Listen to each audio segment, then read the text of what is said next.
having a smart large language model on its own isn't actually that useful. It's only when you give it tools that it can become really useful. Recently, my pet cat, Molly, she was making some really strange meowing sounds. And I was like, hey, what is going on with my cat?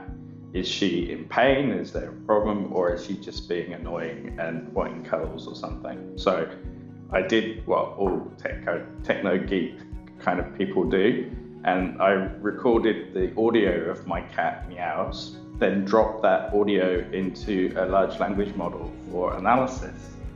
And to be honest, I was really impressed by what it did with that audio file. First of all, it wrote some code to analyze the waveform pattern of the cat's meow. The cat was going meow, meow, meow, kind of repeatedly. We can probably even include the sound in this clip. So the analysis, the code, analyzed the frequency of the gap between each meow and also the consistency of the sound effect and the different frequencies. And it basically said that it was a consistent frequency. It wasn't high pitched and there was a kind of rhythm to it. And so the LLM basically said, hey, my cat is just wanting some attention or some cuddles or just saying I'm here. And the reason that worked so well was because the large language model wrote the code to do all of the analysis and then interpreted the results from executing that code. So anyway, that got me thinking about animals and AI in general.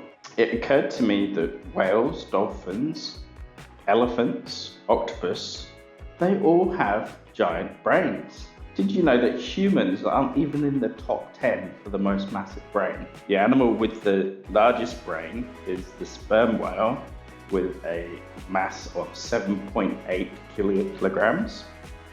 And at number 10 is the dolphin at 1.6 kgs. Humans have a measly 1.4 kg brain. So yeah, humans aren't even in the top 10.